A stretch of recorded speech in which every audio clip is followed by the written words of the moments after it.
I've been selling unclothed pictures of my sister to guys at my school. And when I say unclothed, you get the gist. They are explicit photos of his sister, and he's selling them to guys at his school. That is as depraved as it gets, but let's get into the post. I did not find him by snooping, exactly. My sister and I share the same car, and she left her flash drive in the cup holder. I thought it was mine since ours looked the same. When I put it in my computer, I found that it was full of pictures mostly, but none of them were mine. I realized it was hers, but kept looking at the pictures anyway. Mostly of my older sister partying with friends. Then I came across all of the explicit photos and I didn't stop looking. I felt like a huge perv, but I kept looking. There are dozens of them, and all were dated within about 3 months of each other.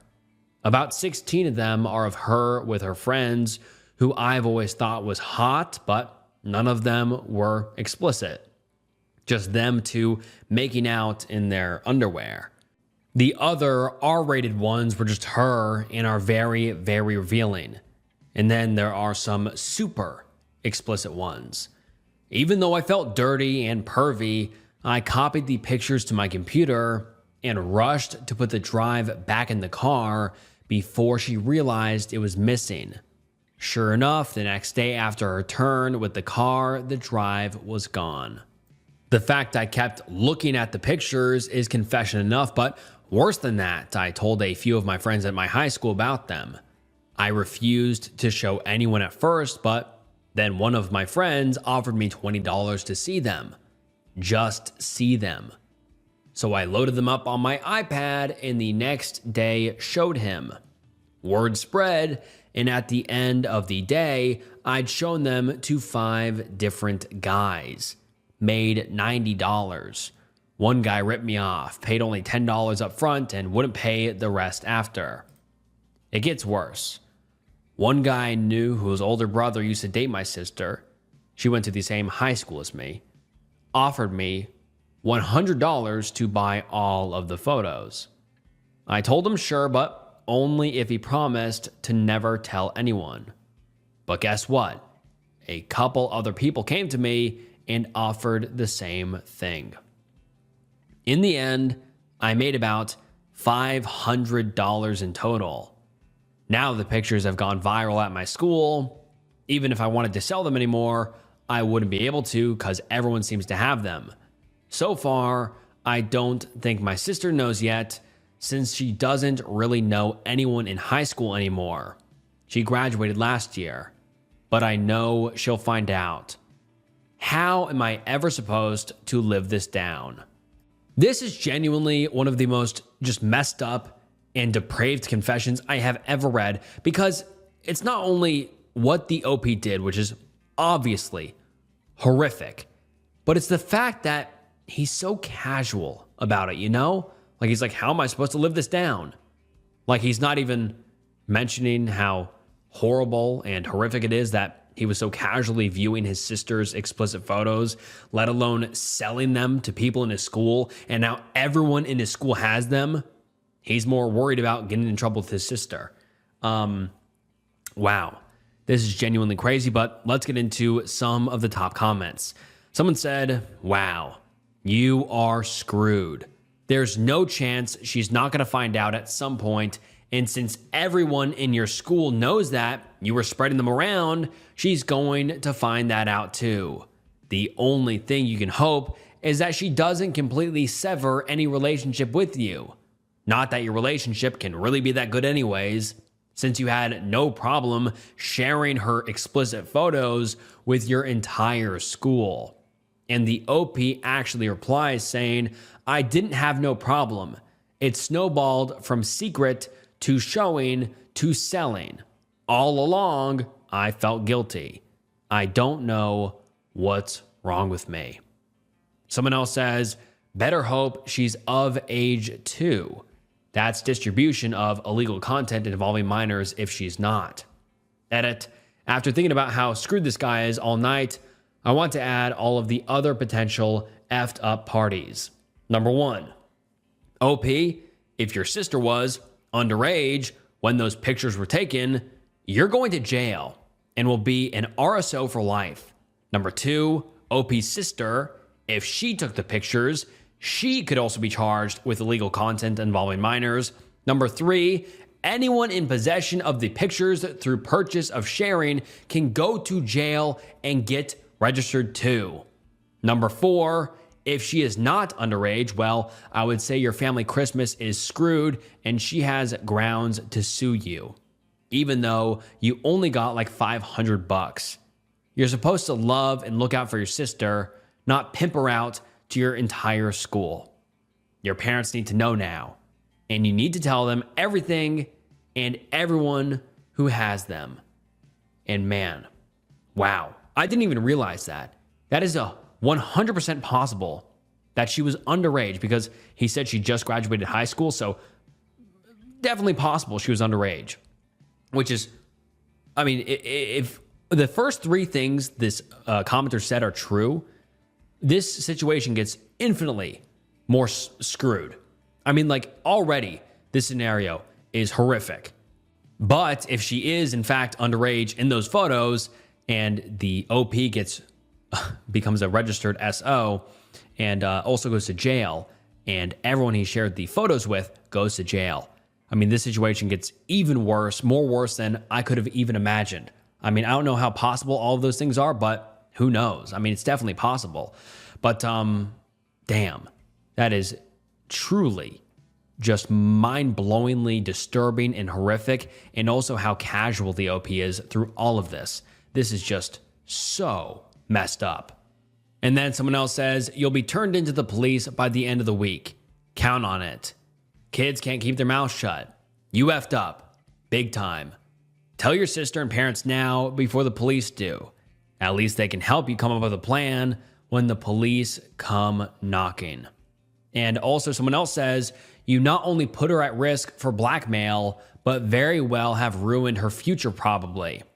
You think that shit isn't going to end up on the internet with her name attached? What happens when future employers Google her? And man, that is another factor. People could easily blackmail her and say, hey, I have these photos of you, do XYZ, which is horrible as well. And like this person said, end up on the internet with her name attached. I mean, this situation can't get any worse. Any worse. And then someone else says, you might have ruined her life. Congratulations. Also, you need some help for that total lack of boundaries thing you have going on. And the OP has never posted another post or comment since this original post. And so we have no clue what ended up happening. The OP could have gone to jail, or the OP, most likely ruined his relationship with his sister, let alone family. And who knows what happened to all of the other people he shared the images with, or God knows what happened. I mean, there's like so many things that got introduced when he sold them, because now they're just out in the world. And then those kids could have shared them to more people, and then those people spread it to more people. And that's just how it goes. And then, like people said, her life is possibly ruined, which is just so horrible. And it's all from the OP just being a perv, being a complete, utter perv and creep and just disgusting weirdo. I mean, how insane. But yeah, this was just genuinely one of the most depraved confession threads and just insane confession threads I have ever read before. And comment down below your guys' thoughts on this. I'm really curious as to what you guys have to say. My boyfriend confessed something horrible. I really don't know how to start this. I, 26 female, have known my boyfriend Nate, 26 male, for 7 years. We met and dated from ages 19 to 22. Right when the pandemic hit, we had been together 3 years. It had been hard. Someone extremely close to us committed S-word, and we both just lost ourselves in grief. We eventually agreed we were not in the place to continue our relationship and went our separate ways. I was heartbroken in more ways than one. He was the love of my life, my best friend, my rock and I was his gem, something you would call me. Losing our friend was hard as well. I ended up isolating myself from everyone. I cut off all of my old friends, got a new job, tried my best to move forward with my life. I dated around. No one really gave me that spark. I ended up dating someone who abused me. Emotionally, mentally, physically. Tried to leave several times. He knew where my parents lived and continued to show up and win me back. I finally decided I had enough. My parents' house wasn't a safe option to flee, so I left to my brother's 40 minutes away instead. Wouldn't you know it? Nate lived right down the street from my brother. We bumped into each other and instantly connected like we had never been apart.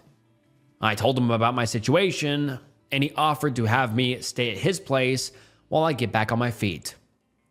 Nate traveled often, and since he and his ex split, he didn't have a steady person to watch his cats, so I agreed. It took almost a year, but Nate and I decided to start dating again. Nate and I have been through a lot of the same trauma throughout our lives. That's how we connected originally. We just understood each other like no one else did. We were both abused by one of our parents growing up, both homeschooled, both of us had trauma from being violated as young people by people we trusted. The similarities we share are eerie. Dating Nate again has been the safest I've felt in my life. I just feel at home. He really has been my rock. My father got diagnosed with terminal cancer a few years ago, and Nate has held my hand through it all. Nate's mom died from cancer when he was a kid. He has been such a big support, holding me as I cry, giving me reassurance as I deal with losing the only good parent I have. I've been a mess. My siblings have been there for me as well. But due to how our mother abused us, there has been a rift as our father is still together with her. I am the only child that will spend a significant amount of time with him. Nate has supported me every step of the way, staying with me at my parents', helping them around the house, making time to be there for them, often spending most of our weekends with my parents. This weekend wasn't any different. We spent the day with my parents. My father wasn't feeling well, so him and my mother went to bed early, as did Nate and I. As we were settling into bed, we ended up having intimacy. No big deal. After the deed was done, we were cuddling.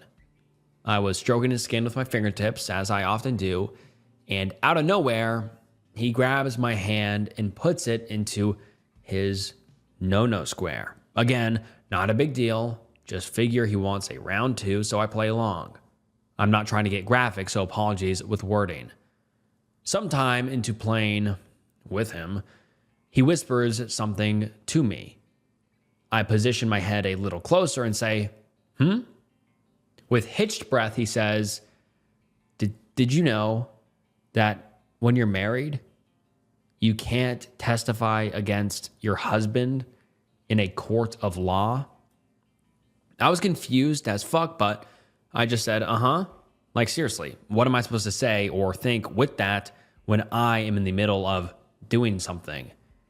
He continued and said, when we are married, I want you to do blank and blank to girls. I was like, okay, girls, like how old? 18? Seems a little effed up. We aren't even that old, and he wants a younger woman brought into the relationship. Ouch. Then it hits me. What if he means younger girls? So I asked him how young, and he said, I can't say the ages here on video, but it's just after single digits. It's that young. It's horrible. He then continues saying, I stopped right there. What the actual fuck, Nate? I got quiet and he tried to tell me not to stop, and I just didn't know what to do. I froze in that moment. He knows I was abused as a minor. He was abused as a minor. I told him to go to sleep and I rolled over. I felt him try to reach for me, but he didn't and dropped his hand on the bed and rolled over himself. He left super early in the morning to pick up his nephew from out of state. We are supposed to spend 4th of July camping. I've just been thinking about it, if there were any signs. He always said he loved my womanly curves and even encouraged me to gain weight. He said he wanted kids with me. I said I wanted a boy. He said he thinks he'd rather be a girl dad. It's all confusing. I remember we went to the beach a few months back and had a conversation on the car ride there. It was along the lines of, do you think people attracted to minors can be rehabilitated? Or is it hardwired in them forever? We had been listening to a podcast that mentioned MAPS, minor attracted person. So this wasn't an out of the blue question, but the tone of it was. I remember telling him that I thought if you were a minor violating someone, there is hope for rehabilitation, as typically minors will act out on other people what has been happening to themselves. So as long as they know it is wrong and stop, there is hope. But past a certain age, I don't think so. I think once you reach a certain age, it gets hardwired, whether you want it or not. He didn't say much after that, and I noted that it was an odd thing for him to ask, as he is really a quiet guy and doesn't ask questions without some sort of intention. I guess now I know. I don't know what to do. I've been in our apartment stress cleaning for most of the day, and now I'm writing this. I love this man, or loved him. I don't know at this moment in time. Is there something I can do? Should I talk with him about this? Ask him to go to therapy? Ask him if he was joking? Part of me is hoping it's just some sort of weird talk. I think I'm in shock over this. Am I stupid for wanting to get him help and not leaving right away? I just needed to get this off my chest. I felt disgusting since I woke up. Just hoping it was a bad dream, but I know it wasn't. He really said those things. Any and all advice is appreciated. And now let's get into some of the top comments. Someone says, there are no mitigating circumstances where what he said would ever be okay. And someone responds saying, I'd honestly worry about having children with somebody like that. He doesn't just want to abuse minors. He wants her to abuse minors for him. That is insanely messed up. And someone replies underneath that saying, shit, I'm worried for the nephew he's taking camping for the 4th of July. That minor is in danger and someone needs to warn his family. Someone else says, he said all of that and wants to have daughters.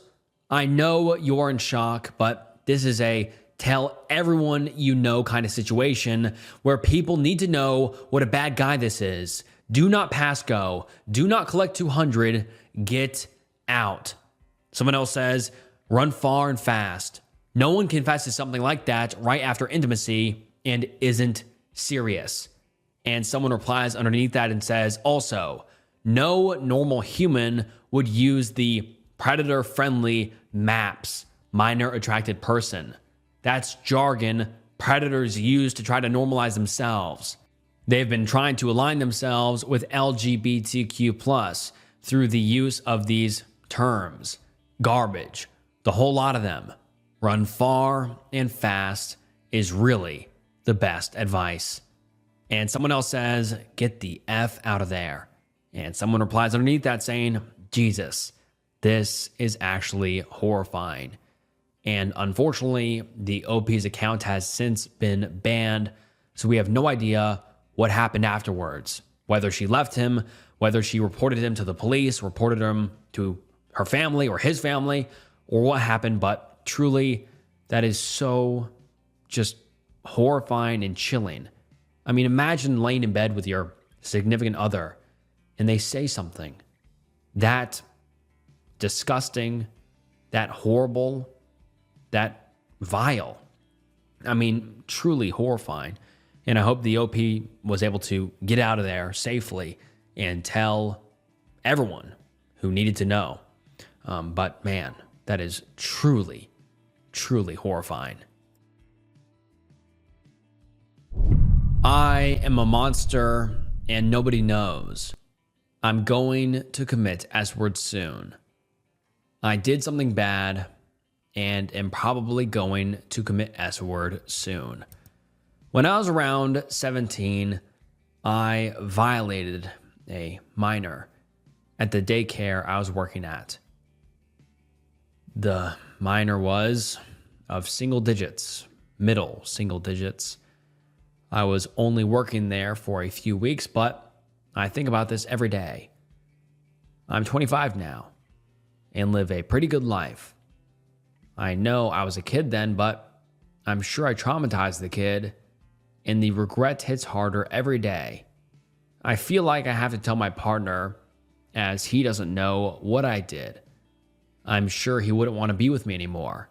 And when I say violated, I mean touched the person, or the minor in this case, in a obviously horrible area and did obscene things. I violated and touched that poor minor on her privates for like 10 minutes, and I can't make excuses for my actions anymore. I don't know what to do. I was thinking of just committing S word, but I have a son I have to look after. Someone please help. I don't think I'll turn myself in, as I was a teenager at the time. I know my everyday people I talk to would have never guessed the disgusting thing I did to a minor. I was violated as a minor as well, so maybe that's why I thought it was okay. But I know this might sound selfish, but I wouldn't want this to come out about me one day, and then my life will be ruined. But I want to apologize to the minor I did it to. I'm sure she still remembers. Wow. What a monster this guy is. And let's get into some of the top comments. Someone says, man, Reddit gets dark. This is one of the sketchiest posts I've ever read. Another user says, you need to see a therapist or turn yourself in to a mental hospital for a short period to figure out a way to live with this and accept, and most importantly, figure out a path forward to accountability and atonement. That is the only way you will be able to live with this. And another user says, turn yourself in. You need dates, company name, and just be honest. Don't do anything to yourself, but protect your son and other minors around you by turning yourself in. Committing S word just causes another injustice, and that girl won't get the proper help she needs. If you turn yourself in, they will find the girl and help her so she doesn't repeat the cycle. Another user says, turn yourself in. You were old enough to know better. Don't paint yourself as a victim. Truly sickening. And I agree. I mean, obviously what the OP did is beyond horrific, but what's also so disturbing about this is the OP is almost acting like he's the victim here. I mean, like, doesn't it read like that? The OP is like, oh, I did this, and now, like, I'm worried about what I'm going to get in trouble. Oh, no. Yeah, you deserve to get in trouble. You're a predator. You're a monster. And in this post, he's like, I don't know what to do. I don't know what to do. And he's like, it might sound selfish, but I wouldn't want this to come out about me one day, and then my life would be ruined. Well, hopefully it's ruined.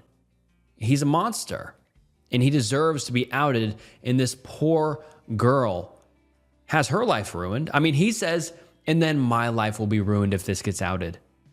And he didn't even consider for a second that he ruined that poor little girl's life. He ruined her life. He ruined it. He violated her in a place where she was supposed to feel safe, in a daycare. How sick is that? In the user, the OP, is saying, oh, well, my life would be ruined. I hope it does. I mean, that truly does make me so sick.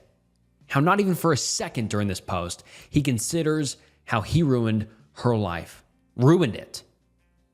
And it just, man, this is, truly one of the most disturbing posts I have ever read. Another user says, unlike you, the minor you R-worded doesn't have the luxury of choosing whether or not to suffer the consequences of your actions. their life is ruined already. I am also a victim of being violated, and it's never crossed my mind to do that to anyone else. That's all on you, champ. Do not try to talk to your victim to make yourself feel better. Make a decision before you hurt anyone else. And man, that just truly, this was one of the worst posts I have ever read.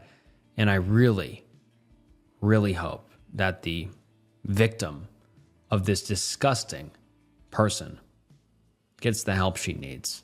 I mean, she's going to have a rough road ahead of her recovering from this, but I hope she's able to recover from it and get the help she needs. And man, it's just heartbreaking, really. It's heartbreaking to know that this user violated someone, and we don't know if he did it to anyone else. This is just the one he confessed to. And the OP's account has since been banned, so we have no clue whether he was reported to anybody or whether he did end up getting arrested, but I hope he did. I hope he got arrested and charged for what he did. And the poor girl got the help she so desperately deserves. And before we get into this next one, remember in the intro when I told you guys that these were nothing but depraved and disgusting confessions? Well, this one is truly just depraved and horrible and disgusting. And I feel gross even reading it, but that's also just kind of like the vibe of this video, if you know. And also, it's just shocking to me how there's people out in the world that are like this, but let's get into it. I want to see my teenage daughter unclothed. I'm using a throwaway name for this post for what I hope are obvious reasons. I have a 19-year-old daughter still living at home, and I want to see her unclothed. When she was younger and ran around unclothed, it was cute, but I didn't feel any different when I saw one of my sons doing the same thing. Now my daughter is a grown, at least physically, woman, and I want to see what she looks like unclothed. I don't want to make her feel bad or come across as a creep, and I don't want any trouble with my wonderful wife, but I'm very curious about what she looks like. I should also add that I don't want to have any intimate contact with my daughter. I had thoughts about putting a hidden camera in her bedroom, but decided that was a stupid idea. So here I am, conflicted with what I know is a bad but real desire, and I do not know how to proceed. And now let's get into some of the top comments. One user says, "You don't proceed with anything. Your daughter is a human being who loves you and needs to have you in her life as someone she can trust. By wanting to see her unclothed, you are objectifying her. You are not thinking of her as a human being that you have nurtured and cared for, but as a body that you can lust after. Yes, lust. Because I don't believe it's just out of curiosity. That is the excuse you tell yourself. You need to stop, and anytime you think this way, you need to mentally slap yourself. She is a person. Your daughter at that. No matter how developed she is, remember that. Maybe even try imagining how different your relationship would be if she knew that you would even considered putting a fucking hidden camera in her goddamn room.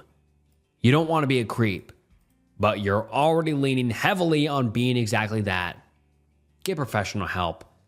Get a time-consuming hobby. Do not indulge yourself in this anymore." Another user says, "Sorry, dude.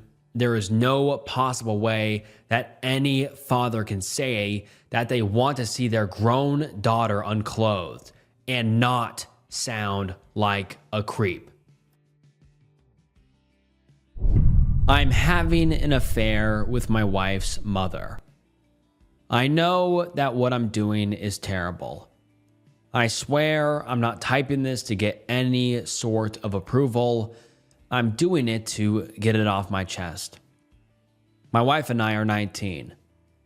We've been together for 3 years and got married 5 months ago. The relationship was genuine even though we were young. We dealt with a lot of adversities, mainly being her abusive father disliking me, and pushed through each one. Even though it won't seem like it, I really do love her. Her mother, who's in her 40s, and I have always had a great relationship. I admired her deeply because she went through a lot of painful, horrifying, disgusting things in her life, yet was still the sweetest, most optimistic individual I've ever met. A literal angel. Even though she was the mother, my wife was extremely protective of her because she had such an innocence. She moved in with my wife and I about 3 months ago.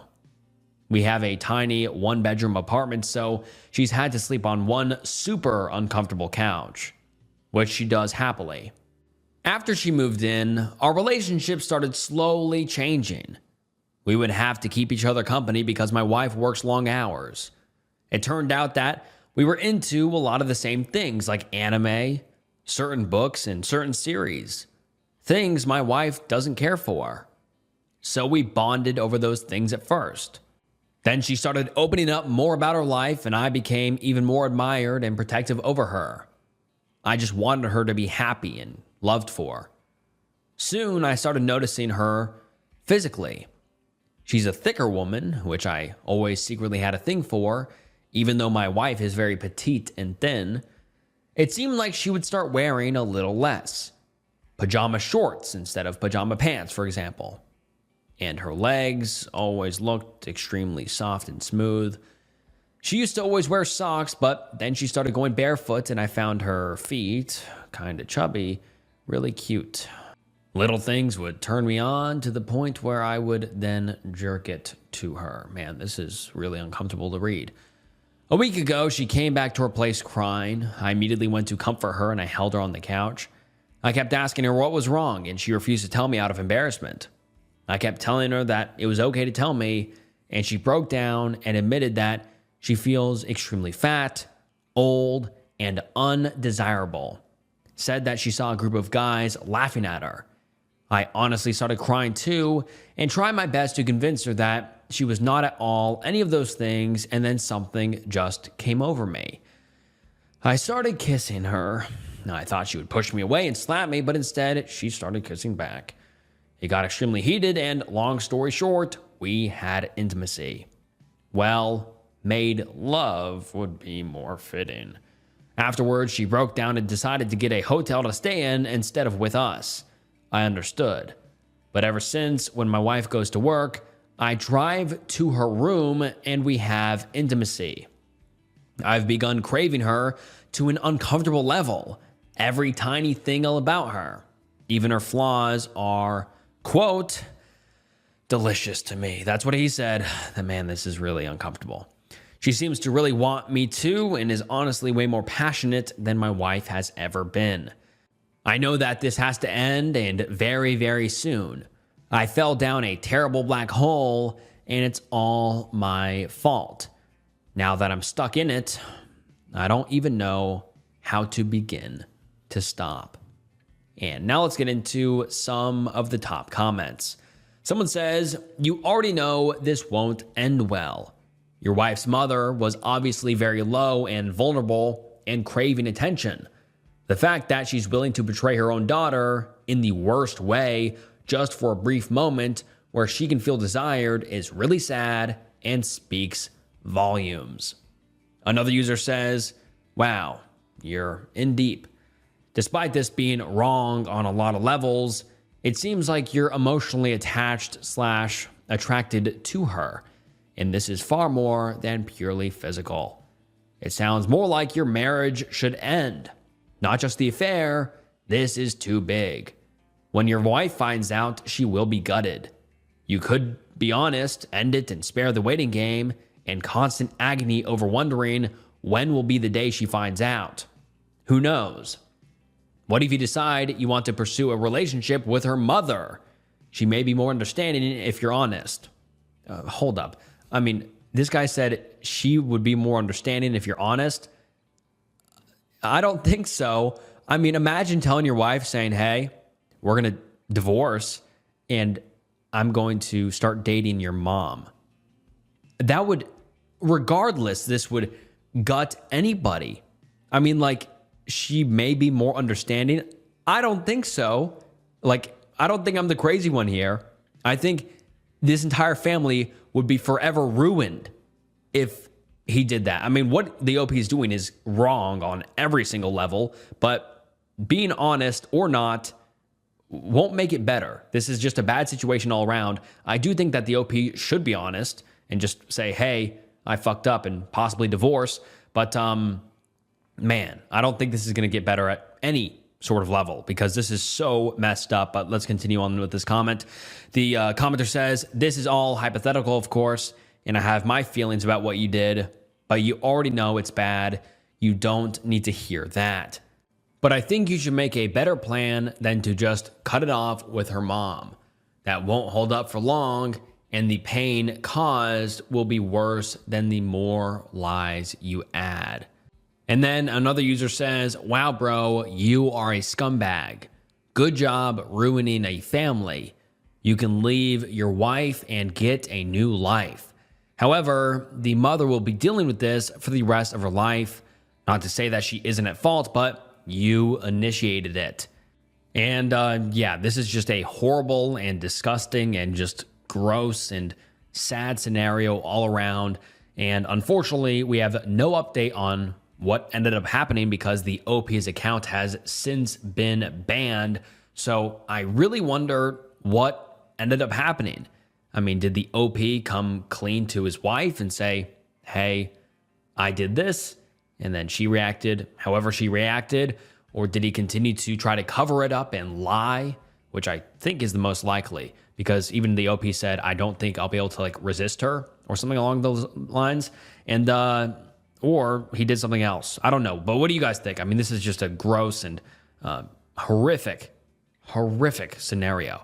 I feel so bad for the OP's wife because not only is her marriage going to be ruined, but her relationship with her mother is also going to be ruined or just completely disintegrate. I mean, like, they're not going to talk again ever. I mean, like, that just, yeah, I'm just don't have any words for this because it's just such a wild scenario. But yeah, leave your thoughts down below. I'm a drunk cheater and have ruined my life. I'm changing details here because even though I don't think anyone who knows me visits here, I don't want to be called out in real life. That said, it doesn't really matter. No one really talks to me anymore. This is a confession. It's also a cry for help. You are not going to like me when you read this. The reason is that I'm not a good person. Karma is real. This is what you got. I am an alcoholic. I've been charged with a DUI, not guilty though, and struggle with not drinking. It is very hard, as it is everywhere. Despite my DUI, I had a wonderful girlfriend, high-paying job, loved me more than life, stood by me through everything, wanted to marry me and have children. I, however, was selfish and awful. I used to be a high school English teacher. I loved my job, even though it was at a Christian school, which I am not. However, I was good at it and got along great with faculty and the kids. Mine was the class everyone wanted to take. I taught good books, fun books, hard books. We'd read Chaucer and then Silence of the Lambs, and I'd assign comparison papers to the kids. I loved reading what they wrote. I loved it all. My girlfriend and I were moving soon to a different town. It was summer. She was in and out of the city. And then my phone started buzzing. A lot. A whole lot. Multiple times a day. The texter? An ex-student, recently graduated. You already know where this is going and why I'm a piece of shit. Did I text back? Yes, because I'm a piece of shit. We met up, of course, when my girlfriend was out of town, multiple times, after her graduation, after any problems would occur. She was, of course, 18. She remains the most beautiful girl I have ever slept with, both inside and out. We'd laugh, we'd talk for hours, we'd have great intimacy.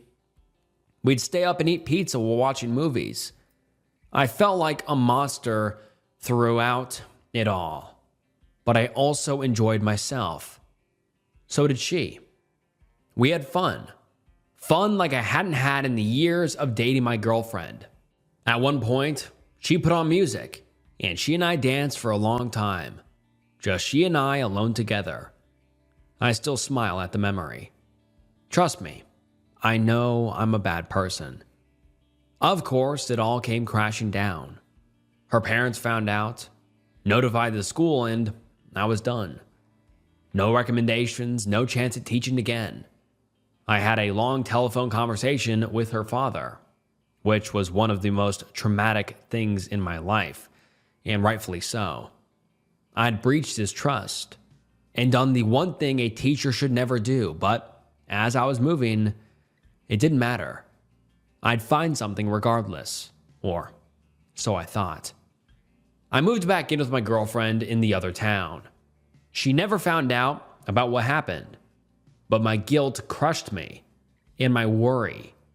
Christ, every police siren nearly gave me a heart attack, even though I'd done nothing illegal. A utility van would be outside, and I'd think I was being investigated. I couldn't have intimacy with my girlfriend. I decided this was my punishment. This went on for months. Months. And before we go into the next paragraph, I have to just pause for a moment and wonder why the OP had to specify here that he was worried about police sirens and being investigated if he didn't do anything illegal. If he was worried about his girlfriend finding out, wouldn't he be worried about her going through her phone or going through something else like that instead of the police showing up? Are we sure that the OP didn't do anything wrong? I mean, I'm completely speculating here off of nothing, but I find that pretty darn weird that the OP was worried about the police and being investigated when she was 18, apparently. But let's continue. I isolated myself. I looked for work, but found nothing. I sat every day waiting for 5 o'clock to have a drink and try to drown my sorrows and severe anxiety over being found out. She worked hard for us, and I simply fell apart. I refused to work as a teacher again, even though I could have left my old job off my resume. I'd worked at other teaching jobs at the same time. I refused to talk to friends about what happened. I lost my mind. Of course, she cheated on me and then broke up with me. Suddenly, I was homeless and broke. I sold all of my stock to have something to live on. Found a couch with a friend so I'd have somewhere to stay. I drank every day, all day. I'd start with beer and move on swiftly. In a weird twist of fate, all of our friends sided with me and refused to talk to her. This made me feel more guilty. One day I woke up to a knock on the door. My family decided to send me to a mental health clinic, which would last a month. I did it because I was desperate. I received no real help while there, had no real contact with the outside world, and generally got worse. I made some friends, however. Upon release, my family refused to talk to me. It's been months and they still haven't. Most of my friends don't either. I've been sleeping on a couch and looking for any work I can find. It's a friend's couch, one I made while I was in treatment. I applied to everything, high and low paying jobs. I was turned down by Panera Bread the other day working the register. I've been turned down from Starbucks. I have an advanced degree, and I can't get a job at a bookstore. I've been turned down from so many retail jobs it hurts, and everyone treats it like it's my fault. It may be. I want to give up. I deserve everything that's happened to me. Without question. At this point in my life, there's one thing that keeps me going. Pathetic as it sounds. It's not all of the "this too shall pass" nonsense. There's one line from the show Mad Men where Don Draper says, "It'll shock you how much this didn't happen." I hope I get there. 18 years old and no chance of a future. Police lied to me. I confessed to murder. I'm probably going to die in prison for something I didn't do. Background. My life until recently has been nothing but a string of opportunities handed to me. Opportunities for which I invariably found excuses not to take. My parents came to the United States in 1998 with nothing but the clothes they wore and one-year-old me. They worked hard their entire life and eventually were able to secure jobs in the US and buy a house in a nice neighborhood with a very low crime rate and friendly people and good schools. They spend all of their money to make sure that my brother, sister, and I are able to go to college and get good jobs and have good futures. They have provided nothing for support and never asked for anything in return. A kid couldn't have asked for better parents, and yet I still somehow found a way to mess this all up. Not that I'm surprised at this point. I've always been a slacker, and I never gave a thought to what I'd do in the future. I could have easily passed top of my class in school with a 4.0 GPA. I know this for a fact because I aced every test I was given. I was at the top in terms of test scores, higher than even our valedictorian. And I had all the free time in the world to study and do schoolwork. But instead, of course, I spent all of it playing video games and ended up getting a 2.3 GPA, which I was able to pass off to my parents as a half-decent GPA. I was able to pull this off despite years of counseling and therapy, and you need to work harder, and I promise I will. I could have had all the friends I wanted to, but I was too lazy to go out and do things in real life. I gave up every chance they gave me. Everyone was on my side. I could have gone places. I could have done things, but I still blew it. Police rang the doorbell at our house about 3 weeks ago, asking to speak with me. I said yes, and they took me to some place. I guess it was an interrogation room. They had information that I was in the area when someone was killed. I said something like, "No, officers, I didn't do it." Then they yelled at me, cursed at me, insulted me. They called me a murderer. I said it wasn't me. And they left the room and locked me in it for an hour. When they came back, they told me that I could go home if I admitted to doing it, and the sentence will be lower. They said they knew it was me, so denying it was futile, and that they took DNA samples of everyone when they're born, and my DNA was a match for what they found on the body.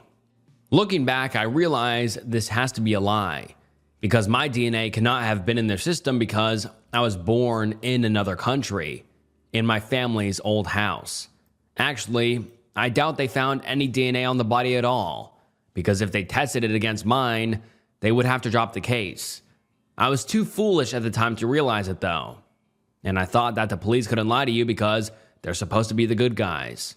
Anyways, I was exhausted and scared of them at this point and really wanted to go home, so I said, "Okay, I did it." And then they recorded my confession. Then they took me home to jail, where I spent about a week before my parents sold their new car and used our college funds and almost all of their savings to bail me out. I'm still not home free though, because I still have to go to court. And I can't stay with my family because I'm considered a potential threat to my siblings. I have to stay with one of my father's friends. He's a nice guy though, but he's never home. So here I am, alone in this house. I can't even go outside because everyone hates me now after watching the news when I got arrested. I can't go anywhere.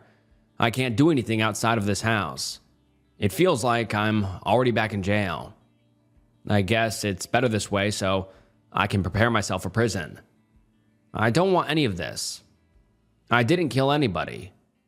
I don't want to go to prison. But how can I defend myself from a confession? I would take it back if I could, but that makes me a liar, and nobody will believe me then. I just want this to be over. I guess it doesn't matter.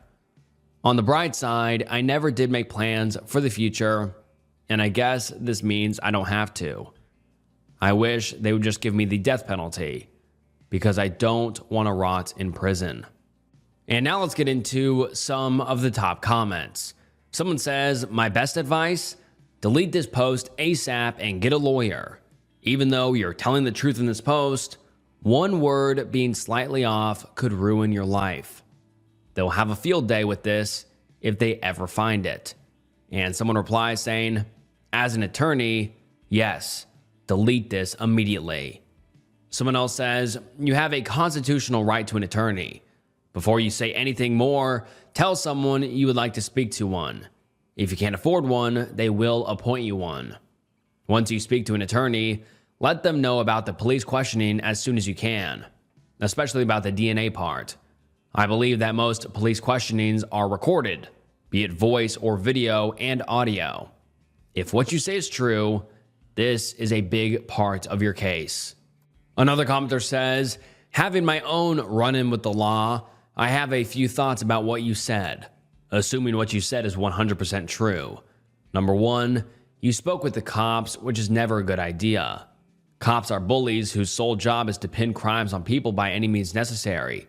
Speaking with them without a lawyer is telling cops that you are scared of them and willing to cooperate and believe any lies they tell you. Number two, you are just a pawn.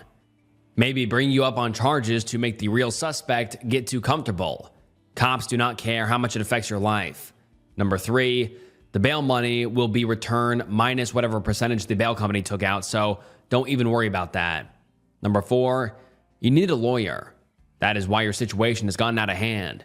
You have no one making sure the police are not messing with you and trampling on your rights, which they all will do. It's funny how so many people support police and hate lawyers until they have a true encounter with the cops. Number five, aside from needing a lawyer, you're going to make sure that you get your criminal and arrest records erased when the charges are dropped. Whenever they do a background check for a job, arrest records pop up, even if it led to no conviction, but you will have to pay a professional to take care of that. Number six, police are nothing more than criminals with badges and guns. Yes, police lie. Police lie more than politicians. People think lawyers are liars, but at least lawyers cannot legally lie. Simply put, you need a lawyer. I know they are expensive as hell, but they are worth the investment. They also can work on lifting some of the restrictions on your release and even lowering your bail so you can resume some normalcy of your life until the case is resolved. What you are experiencing is normal for so many people. Cops just don't go after the true criminals, mentally ill, poor, etc. They're now going after middle-class people. My final thought is do not worry about what other people think. At the end of the day, they do not care. They are probably too busy with their own stuff and not keeping updated with their situation. You'd be surprised how many people are dealing with criminal situations. And this is the last post the OP has ever posted on their profile, so we don't know what ended up happening, but a lot of you guys might think that this is far-fetched. When I first read this, I'm like, this is far-fetched. This is a made-up confession. But I looked it up, and roughly 4% of people convicted for murder are innocent. Which, I mean, you're like 4%. That's not a lot, but that means that it's not negligible. Like there is a percent of people who go to jail and are technically framed for murder when they're innocent. And they were just at the wrong place at the wrong time with not enough evidence, or they said the wrong things like we saw here. And so it's not impossible that what the OP is saying here is not true. I mean, the OP could have literally been at the wrong place at the wrong time and then ended up saying the worst things possible, not asking for a lawyer, and digging a hole for themselves, and now they have to climb out of this hole. Hopefully the OP was able to get a lawyer and get this all resolved and not get framed for murder, but it's also very possible that this happened, which is insanely disturbing because, as we heard, the OP is innocent, didn't kill the person, is completely innocent for this crime, but the police are latched onto them and think he is the main suspect, and he got arrested for a week. And who knows what ended up happening. I mean, if this goes to trial, then the jury could possibly, convict him. But that is very, very scary. I mean, this guy is an innocent guy, and he's getting framed for murder, and the police think he did it. And so we don't know if the OP ended up going to trial or going to jail even, or if he just kind of got this all figured out. But I mean, a nightmare situation. Wrong place at the wrong time and said the wrong things to the police. But what do you guys think? I'm curious to hear your guys' thoughts, so comment down below what your thoughts are on this confession. But if this is true, that is deeply disturbing. And for this next one, I'm not going to read a story. There is a story attached to it, but I'm just not going to read it because it's so gross and disturbing.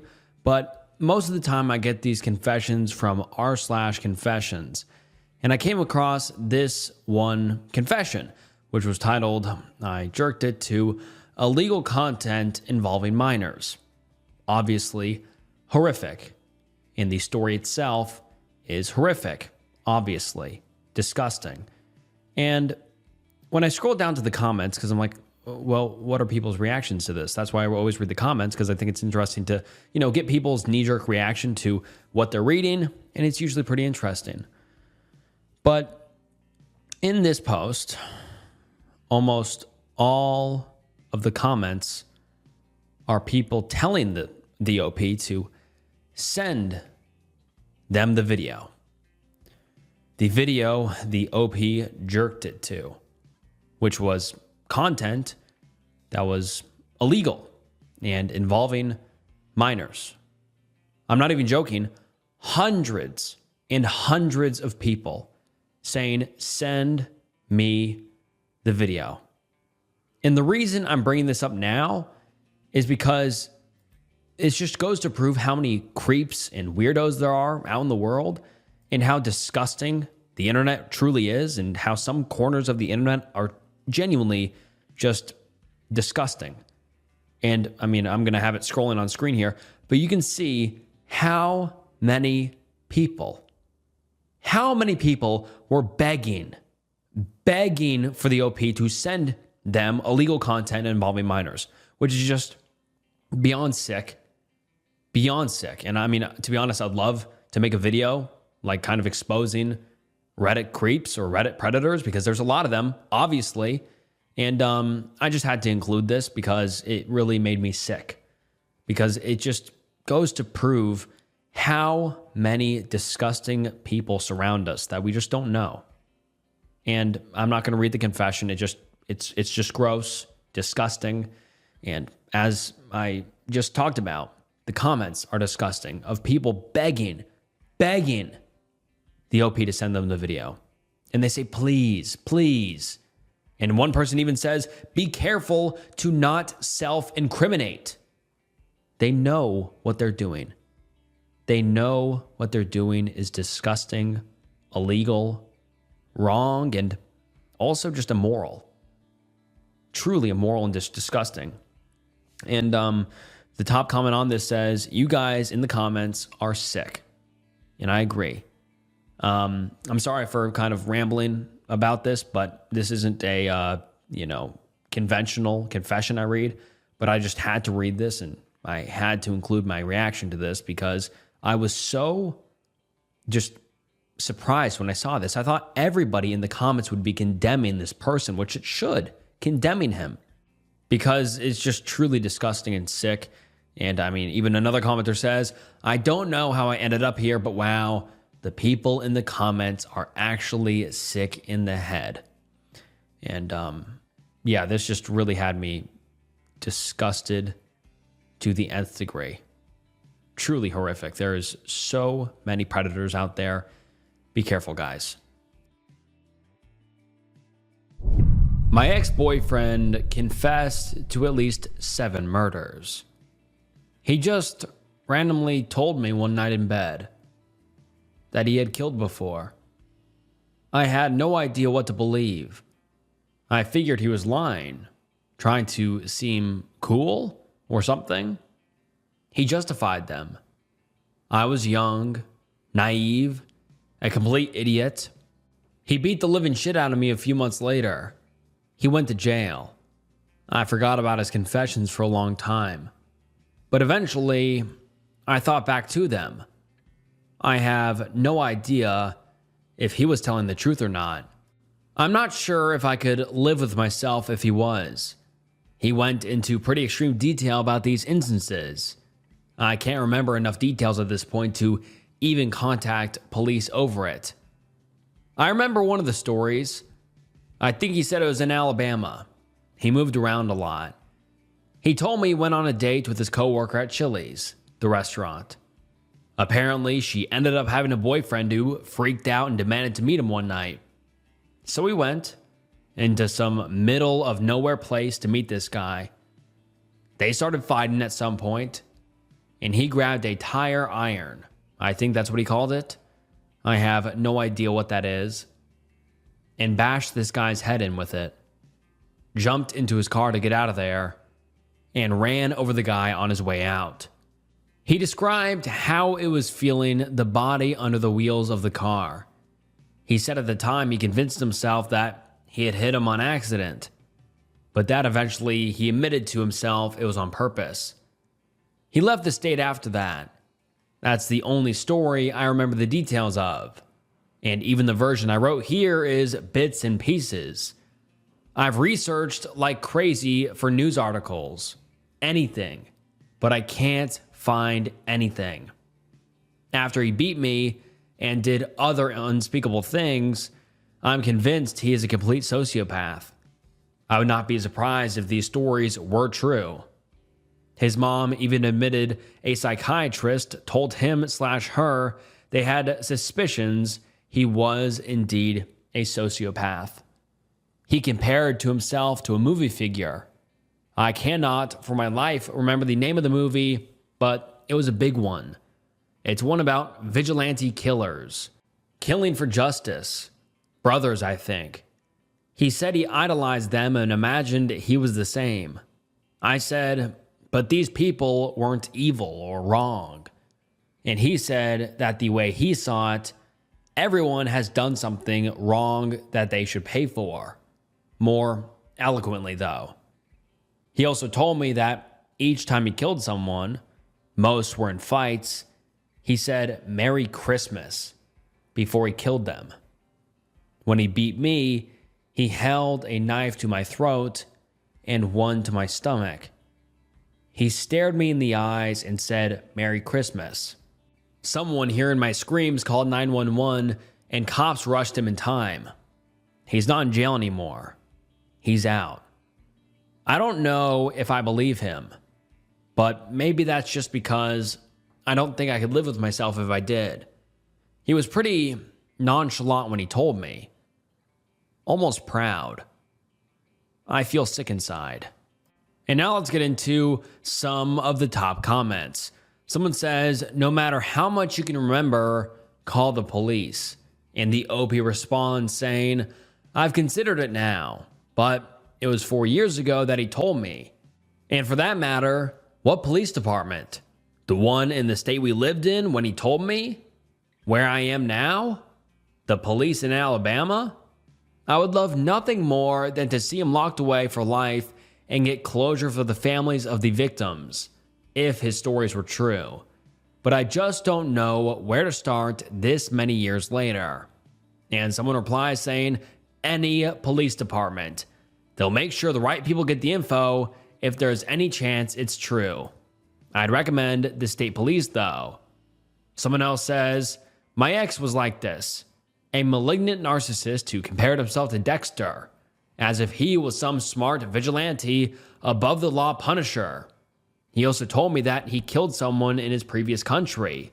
Also went on to get violent with me, be so happy it's done for, and you got out alive. Someone else says, tell your nearest police force. They all talk to each other, and they will make sure the right people are informed.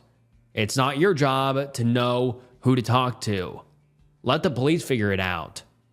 And unfortunately, the OP has never posted on the account again, So we don't know if the OP ended up going to the police or not, but I really hope she did because that guy sounded like a complete psychopath. He held up a knife to the OP's throat and stomach. I mean, that is as psychotic as you can get. And he confessed to 7 murders in extreme detail. I mean, I hope that the OP just went to the police because, I mean, worst case, she goes to the police and the police don't believe her. Okay.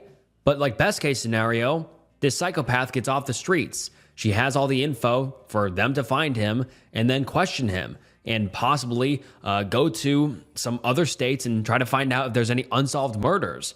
But I really hope that the OP ended up going to the police and tried to get this figured out because that guy is out on the streets and a complete psychopath who hurt the OP, but possibly hurt and killed 7 other people.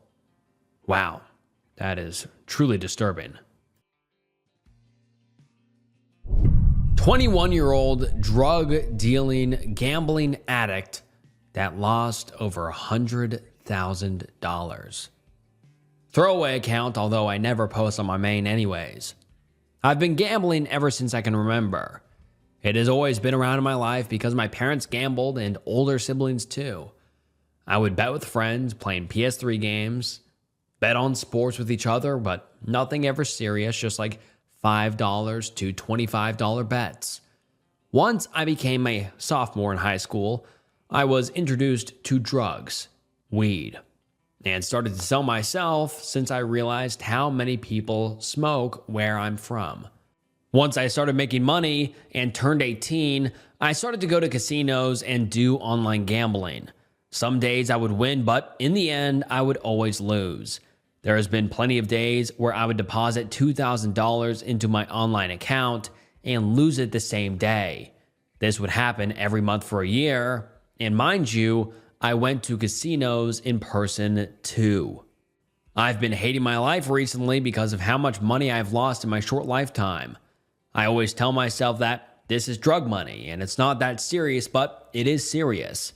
No one knows about this except some friends who think I maybe lost $5,000 to $10,000 in my lifetime, but in reality, I lost way more than that.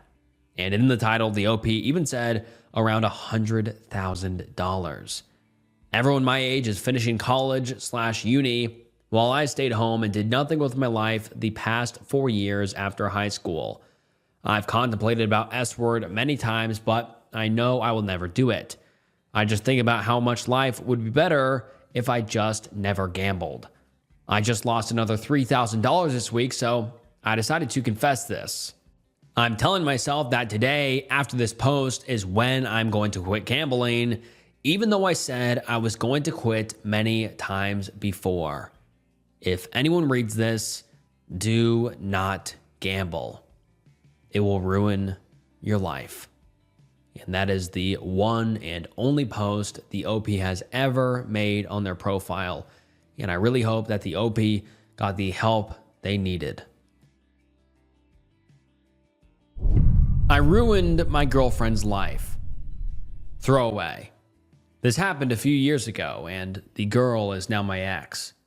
When her and I first met, it was like everything I could have ever wanted had been placed in front of me.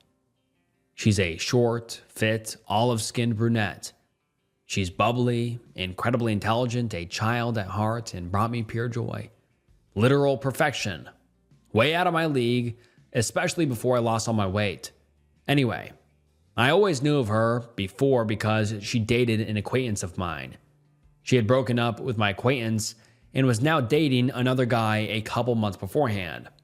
Her and I had officially met at a track meet, and after some conversation, exchanged numbers. We became close extremely quick. We shared things about ourselves that nobody else knew. I had fallen in love with this girl who was in a committed relationship. As fate would have it, a couple months later, her boyfriend cheated on her. I remember her breaking down while we were at a Panera. I did and said everything I could do to get her to leave him without making it obvious. I remember planning everything I'd say and do in every scenario. A week later, the New York Rangers lost the Stanley Cup final, and being in the emotional state I was in, laid everything out on the line. I told her how I felt and what I wanted so desperately. She said that everything was so fresh and that she wished things would have worked naturally. I was absolutely gutted. I turned it around on her and played the victim. I was manipulative. I said things I shouldn't have. And then I thought that was it. We didn't talk for a few days, and then out of nowhere, she texted me saying that she needed me. She'd rather have all of me than none of it. Looking back now, I feel so guilty.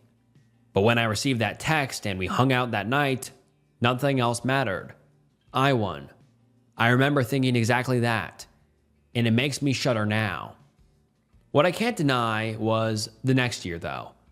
Our beginning had faded very quickly, and we were both happy. We were both genuinely in love. A year to the day, and things slowly started to unravel.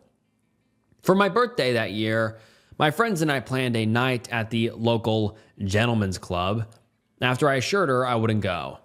Around the same time, a friend and I took some pills after I assured her I'd never do that. About 3 weeks after those separate incidents, I had gotten a text while I was napping on her couch. She woke me up and told me to get out of the house, that she couldn't even look at me. She had read text to a friend about what I'd done. The thing I remember most about that was how hot I got after she confronted me. I was terrified that I just threw away what I loved most. We stayed up talking about us night after night, and after constantly trying to assure that she could trust me, she let me back in. It was around that time I remember thinking, I can do anything and get away with it. She loves me too much. No more than a month after, in my twisted way of rationalizing, I had spent about $30 on food using her card.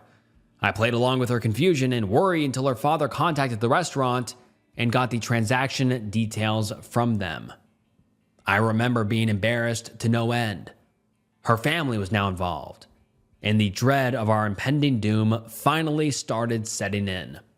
We fought every night. She couldn't trust me. I was screwed.